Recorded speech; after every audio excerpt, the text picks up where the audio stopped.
at some point I turned around because I thought, well, I've gone really far here. But the time seemed to be suspended and I was just in this lovely moment and I felt like I could go on forever. So, running could be a kind activity, not a Mhm. punishing activity. What a wild assertion. You're listening to Solving for Joy. I'm your host, Dr. Chrissy Ott, a multi boarded integrative physician and professional certified life and career coach. This podcast is about joy, what it means, how we find it, and the creative ways people are solving for it in their own lives. I'm so glad you're here. Hello, friends. I am delighted to introduce you to my friend and fellow physician coach, Dr. Michelle Quirk. Michelle is a pediatrician and a run coach. Here is a question for you right off the bat, Michelle. Why is it run coach instead of running coach? Oh, it's whatever you like. It doesn't matter. It's both. It Uh, depends. It depends. Yes. It depends who you talk to. Thank you. Okay. Yeah, it doesn't I think matter. that I'm more grammatically comfortable with running coach. So if there's not a Great. rule there, I'm going to go ahead and. Yeah, there's no rules. No. So we got to meet about 6 months ago. And what I loved learning about you, especially as a running coach, is that you did not pop out of the womb a naturalized born runner. That, like me, and I imagine many others, running was antithetical to joy, perhaps. For me, running is blended with some fairly traumatic forced exercise memories from a PE teacher who was just a really sadistic personality. I maintain that position at 53 years of age, even though I have not spoken to her since I was probably 11, bless her heart. So I'm really eager to invite you to help us all make joyful connections with running. For some, it'll be natural and fun. And for others, it'll be a little bit of a stretch. But as you said before, we're going to hit the ground running and take a Yes. step by step approach Yeah. Well, as you to know, I'm a having some fun. pediatrician, so the puns will just keep coming. That's right. That's right. We bring dad jokes to a new level. Yes. So thanks for being with me, Michelle. I'm so delighted to have you here. Oh, well, thank you for having me. I'm delighted to be here. Totally. So share with us a little bit of your origin story as a runner and coach, if you will, please. Well, I think that my memories of running in school were very similar to yours, but I used to look at the track team and the cross country team and think that they were made of different genetic material than I was, and I wanted to run, and it looked very fun. But I had the experience that you did, like, they used to make us run the mile, the fitness test or whatever, and Yes. that was always a struggle, and I always remember, like, just no one really tried to take me aside and give me any pointers on how to make it better. It was just like, "Go out and run as fast as you can for a mile," and I would always end up huffing and puffing and walking and feeling terrible and thinking I could never do it. I think over the years, I had friends who were runners, and I tried to run many, many times and just couldn't figure it out, and I thought it wasn't for me. I'll fast forward like to 2012, finished my residency in pediatrics, started a new job, moved to a new place, was newly married. I had like all of these changes all at once. And I remember having this moment standing in a patient room talking to a young adult teen boy and his parents about healthy habits and good nutrition and getting exercise. And I thought, here you are talking about all of this and you're really not doing any of these things yourself. And I really didn't have a regular exercise routine at that point. I had tried to run on and off over the years, but nothing consistent that I would really consider anything like a routine that I was proud of that I could share with this boy. I remember coming home after that shift and like digging my sneakers out of the closet, dusting them off, and thinking, well, I'm going to take the advice I'm giving him, which is start small, go around the block, 5 or 10 minutes at a time, see how that goes. And I think my approach that time was different. I allowed myself to just do the 5 or 10 minutes and be done and go home. And I was able to repeat that. And it started to feel good over time. And so I'm living proof. So now we're how many years later, but I worked my way up to a 5K and a 10K and a half marathon. I ran a marathon and then I became, I think, a running evangelist and wanting to shout from the rooftops that everyone should go and run a marathon and it will change your life. And I became a coach and here we are. And a lot of things happened in between. There's so much in there already, but the first image that struck me was like watching other people run and seemingly enjoy it and look amazing doing it. And I feel like maybe I'm an elephant on the savannah watching the gazelles. Like, Yeah. Oh, that yeah. looks amazing, guys. How are you doing that so effortlessly? You're inspiring me to think about all of the many limiting beliefs and identity forming beliefs that many of us carry around running. And I really will put myself in that mix because, like you, I have tried running at different times. I have wished that it were appealing to me. Is it the cardiovascular challenge? Is it the muscle stamina challenge? Is it the worry about injuries? Mhm. Like, there's so many There's so identity many things. pieces about, like, I can be or I am not a runner. So, what are the beliefs you hear people present to you about running? Why do they come to you, especially women physicians? What are they questing after when they're like, "Michelle, help me?" Yeah. I think that all of the things you mentioned have to do with identity as a runner. And I think at the beginning, even running, for the first couple of years consistently and doing some races, I still didn't think of myself as a real runner. And Mhm. what does that mean? So, What imposter syndrome in what running. Got yes, it. yes. What is a real runner? And I think over the years, the definition of what is a runner, to me now it's anyone who runs. Like it's Mhm. not a specific pace, it's not whether you walk a little bit, if you use run walk intervals. It doesn't mean you have to run a certain distance. There's fast for me and fast for you. It's just, yeah, we've constructed all of these beliefs of who is a runner and who is not. What I tell people is if you run, you're a runner. It doesn't really matter the pace. Mhm. Now, if it's your job, that's a different story. But most of us are trying to run for our own well being and health, right? The reason people come to me, a lot of times people are lost.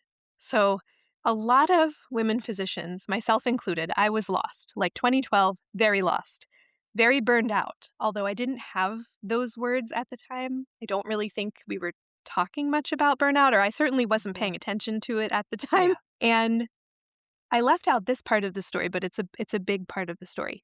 My dad was diagnosed with cancer around the same time, and he passed away later that year. And so I was feeling very lost, very like, okay, I have finished my residency, I've gotten this job. And I felt the arrival fallacy, like I should have somehow arrived, but to where I was arriving, I don't know because I'm very unhappy with this current situation and I'm not taking care of myself and my dad was sick and running helped me to find my way back to myself. And I think that now I am helping other women to do that. But they may not be aware of what it is they're looking for in the beginning. In the beginning, people may say, well, I just want to have a consistent exercise routine. Like, I just want to be able to run consistently and have it not feel bad. I want to feel good. Or maybe they have a race goal. Like, I've always wanted to run a half marathon or a full marathon. And that's how they find their way to me. But then over time, we unlock all of these other wonderful things. And that's why people stick with it for the long haul. And that's like the beauty of it to see this over the last 6 years. And I couldn't have told you that at the beginning if we had talked in 2019 or 2020. I didn't know that yet. Yeah. So there are no real running judges, at least no external ones that we need to impress. I There know. is no gold standard that we need to meet in order to call ourselves runners. We No. could just run a bit and call ourselves a runner, even if it's a run walk. I want to tie running to joy. My interpretation of joy is a combination of meaning, alignment, and delight. Mhm. And I don't immediately understand the meaning, alignment, and delight in running. I have no doubt that they exist, and I would love for you to speak to the joy, how running has been part of you solving for joy, and how we might miss the mark also. Like, what's the cautionary tale part of this? Yeah. For starters, the best thing that I did one day was forget my headphones.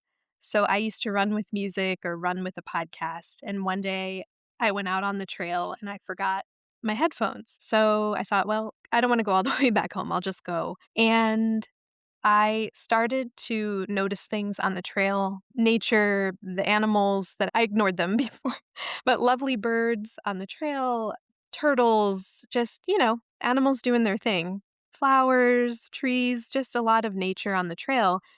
And I thought, well, that's interesting. And I think I stopped thinking about everything. Like that was a meditative, if you will, run for me. And again, I didn't know anything about meditation back then, but I got out of my head for a little bit and I really was aligned with nature in the moment. And the run went by so fast.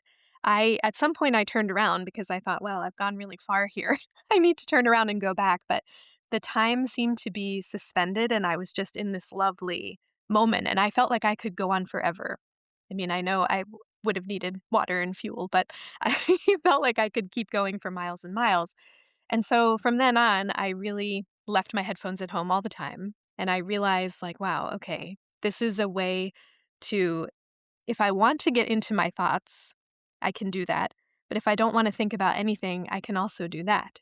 So, depending on what kind of mood I'm in or what shows up and how the day has been up to that point, it can be choose your own adventure. But leaving the headphones at home and having this mindfulness aspect, that I think is what helped bring me back to myself. Now, with everything that went on with losing my dad and I suppose the grieving process is different for everyone, right? I think at the time, all of my training and all of our habits put us in a place to just keep moving forward. And I had that mindset with this as well. So, I had just started this new job. It did not occur to me. I mean, I took off a couple of days, right, for his funeral services and all of that, but it never occurred to me to take time off or leave of absence or FMLA or something like that, right? Never occurred to me and no one, my director or colleagues like no one suggested like, "Hey, maybe, think about taking some time off." Not that it was their job to do that, but I just didn't even think that was an option. And so I just kept moving forward. And so for a while I think running took my mind off of all of that. But eventually, it caught up with me. And eventually I started to really process this grief while I was running. And so for me, like it's tied in and it's over years, but moving through all of that, I think that is what unlocked the joy. Like that is how I've found the joy in the process. And of course, I love if you see pictures of me crossing finish lines, like I can't hide it. Like I love it. But I also love the day to day when I'm just running around the neighborhood too. It's a different kind of joy, but I love all of those feelings. I would be remiss not to just acknowledge I'm really sorry that you lost your dad. Yeah, And, thank you. we're part of a giant club of folks who have lost at least one of their parents. Mhm, And I am having a little tiny flashback to, for me, it's walking, hasn't been running, but I do love walking. I love walking mhm, around the neighborhood. I find it meditative. Sometimes it's with a podcast or music, and sometimes it's silent for the same reasons. And mhm, on this day, I was listening to a playlist of music my dad loved, mm, which we had time at the end of his life to basically co-create this playlist. So I was just like, "Dad, tell me all the music that you love mhm. so I that when will. I listen to it, I can be with you." And Mhm, so when I just need to visit my missing him or my grief, I have this playlist that will usually bring me some tears yeah. just because it moves me to be shifted into knowing that we're communing through music. Like I feel emotions arising just talking about it Mhm, and yeah. being alone and even the little bit of nature. in a neighborhood, Mhm. and being alone and having some movement is such a beautiful way to let go and connect with that grief. So what about the cautionary tales part? How do Yes. people how do people accidentally miss connecting to solving for joy, when they approach running? I think probably the most common mistake I see with newer runners and with experienced runners is that they run their runs too fast, or they go out too hard, or they take it to the next level. So we have this ability as very high achieving professionals that we are like, yes, we are going to do this and we are going to do it well. By golly. Yes. Yes. I And expect excellence of myself at all times. exactly. And so we train so well that we go overboard. We run all of our easy runs too fast. We run extra. We run extra. Coach Michelle gave me 3 runs this week, but we ran 5 because why not? We love it. Because if a And little then is good, more will be better. exactly. And then we end up, probably worst case scenario, we end up injured, but we also can end up burned out on the good thing. So taking it too far. I do believe it. I work with a lot of type A female physicians who think the problem is that they're not working hard enough and Mhm. that's not really their growth edge anymore. I do Yeah. understand. Yeah, I'm so curious as, like somebody who's in the like maybe in the contemplative phase of like, oh, I could run. So the other day I was on a walk with my wife and my daughter, and I had that day been feeling just pent up. Like nobody was getting out of the house fast enough. And I'd had a long string of days where I did not move my body very much at all. And when that happens, as I'm sure many people can relate, there is sometimes just a desire to like express this energy. And so they were kind of pokey moving around. And so I took the dog and just ran down the street for like, I don't know, a block and a half and then ran Mhm. back to them. And it felt so good. It just was like an undeniable urge to run, which I don't experience very often. But Yeah. I had like more energy than I could actually contain without moving at a higher amplitude. Mhm. Mhm. Okay. Okay. Well, if you wanted, you could do your own version of run walk intervals. So if you're walking along, you decide, okay, every, I don't know what, 5 minutes, I'm just going to do a 20-second jog, like a run walk interval. And even it doesn't have to be like written down or set in stone. I mean, you can if you prefer to do like 1 minute jog, 1 minute walk, you can do something like that. But you could also just do it by feel and jog for Yeah. 20 seconds like you did, and then walk and recover your breath until you feel like you want to do it again. And that's how you can just insert it without anything special.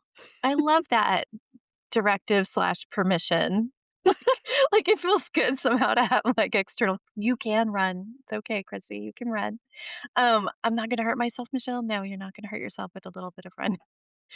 Just to do it by feel because, you know, many of us have neuroticisms, obsessional tendencies where we want to count and, collect the data and see the linear progression. And we feed off of that, our dopamine system. And then we also use our negativity bias and self judgment and self criticism to feel like it should somehow be different. Mhm. So doing it by feel just feels to me like a friendly invitation rather than an assignment. Yeah, no, I know, and a lot of times when runners I've had a client who we always plan a season of rest after a big race, and Mhm. sometimes it can feel hard to get restarted, and that period of rest can be a couple weeks, a couple months, could be a couple years.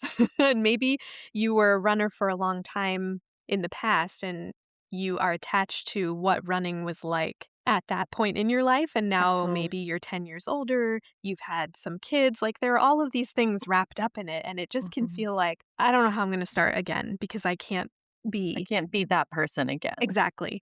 And Mhm. so instead of going by paces or mileage or anything, sometimes I'd write the training plan by total time. So, like, okay, we're gonna start with just 15 minutes 3 times a week, and that is sort of a free form for the person. So that could be your dog walk with some run intervals in there. That could be a run walk. That could Mm. be jogging, depending on where someone is coming from. But sometimes focusing on like the total time and just taking the rest of the math out, like I don't have to cover a certain distance, I don't have to go a certain pace, just do 15 minutes and try to focus on that low level of effort and then report back. That's where we start. I love it. I have questions about individual populations and running. And this is sort of asking you for both your running coach brain and your doctor brain. Mhm, mhm, But, you know, menopausal women are a lot of the folks that you and I are speaking to. mhm, And one of the beliefs we probably carry is like, if I'm a woman of this age, starting running is seems unlikely, right? So I'm thinking about people with, body conditions, ligament laxity, Ehlers-Danlos, like things, kind of special populations who have probably extra internalized that it might not be safe for them to mhm. run. I imagine that you probably have some wisdom around that too that might be helpful for someone to hear. Yeah. Most of my clients are probably in the perimenopause/menopause category because that is the Mhm. company that I keep also. Yep. And Totally. so, I think there are special considerations for us as we age, but I would say especially to the, yeah, ligamentous laxity and things like that, most people can actually run. I know a lot of people will tell me, "Oh, but what about your knees? What about the knees?" Everyone is worried That's about the right. knees. What about the It's plantar so funny. fasciitis that I don't have yet? Yeah, yeah, everybody is worried about this, but actually, Mhm. running, it's actually good for us. And the knee problems are more for people who are very overweight and sedentary. Like if you look at the data for who needs knee surgeries and repairs and things, it's not on runners. So Mhm. I will say always, talk to your primary care doctor, clear it with them that it is safe for you to run. Mhm. But if you work up in a reasonable fashion and do all of stretching, strength training, like we have some other things that we can do to put ourselves in a better position to not injure ourselves.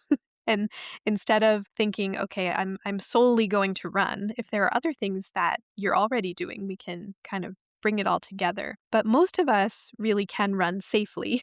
And I think for the perimenopause and menopause age group, the one thing to think about is that I've had a lot of runners with a variety of, we'll just say aches and pains, okay? Mhm. Mhm. And it's hard sometimes to separate out like, okay, am I sore from the workout or is something else going on? And one of the interesting things that has happened as I have learned more about hormone replacement and perimenopause and menopause is that there is something called the musculoskeletal syndrome of menopause. And a lot of older women experience this, runners and non runners alike. But when women start estrogen replacement, the aches and pains go away. Mhm. And so this is like really now in my mind. So when runners will say, if it's especially if it's more than one area, and if it's like a shoulder and a hip and a knee, it's like always something that's crossing my mind now. Like, I wonder if, like, have you talked to your doctor about hormone replacement? Because this solves so many aches and pains that had nothing to do with running at all. Yeah, that definitely tracks. I would love to hear, Michelle, what is bringing you a lot of personal joy right now these days? We were just talking at the beginning about this being a busy season of life. Mhm. For me, it's very simple, maybe. I think Mhm. my routine of making sure to give myself time in this busy season is what's bringing me joy. So that could look like a walk or a run, it could look like a swim. I left out the fact that I also like to swim, and so I found Mhm. swimming as well. The movement piece brings me joy, but also I'm very much an introvert, and I am very happy and joyful to sit on the couch and read, and that Yes. brings me very much joy. That is its own delight.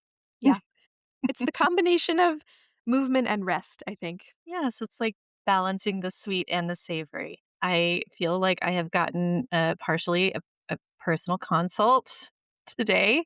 And I am curious, which I haven't really been very curious before about, could running also be a source of joy? Could it be a source of delight and alignment with my values of self care and strength and fitness? And could it bring even more meaning into my life in some unexpected way?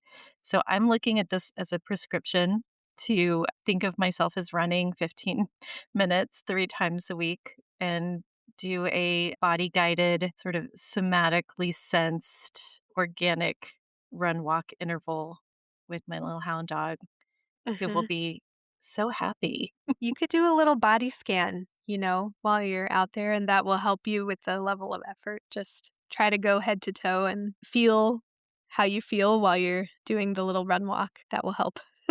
Yeah, deeply connect to it with yourself, which is the opposite of what we physicians in general and physician women especially are trained to ignore all body signals, right? Like it's actually a trope in our subset of culture. Like we don't stop to pee. Like, not the first 10 times that you get the brain signal that you have a full bladder, but maybe on the 12th time when you're like, if I don't stop now to go and void, there's going to be significant discomfort that will be taking up more of my bandwidth than I'm willing to sacrifice for my own ongoing efficiency. Yeah. Yeah. No, it's true. It's true. And that's, when we were talking about pitfalls and places to be careful and be mindful, one of those is paying attention to when your body needs rest. So we take all of this with us into running as well. So, Yeah, so running could be a kind activity, not a mhm. punishing activity. What a wild assertion. And we could do it with a lot of listening and care. Thank you so much for sharing your insights and wisdom with us today and your joy of running, which is so genuine and appears to be really non neurotic. I celebrate that, Michelle, and you. And I'm so glad that our circles have overlapped. Thank you very much for having me. And I look forward to seeing a picture of you and your doggy out there. Ooh, Please I send like it to that. me. I like that challenge. Okay, we'll do it. Love it. Michelle, thank you so much for being here today and sharing your story. I love how you broaden the definition of what it means to be a runner, inviting us to start small, go slowly, and let it be about our well being and an invitation rather than an invisible panel of running judges. And if you're craving more conversations like this about connection, meaning, emotional well being, and reclaiming joy, I'd love to invite you to follow the show, to leave a review. And if you're a physician coach, join us at the 2026 Physician Coaching Summit. We'll be gathering November 4th through 7th at Skamania Lodge in the Columbia River Gorge, just outside of Portland. You can learn more about it at thephysiciancoachingsummit.com. As always, I'm a doctor, but not your doctor. This is not medical or professional advice, but it is an invitation to reflect, connect, and own your own inner knowing. To each of you listening, may you give yourself permission to start exactly where you are. Notice the places where joy is calling, and may you take the next small, brave step toward yourself.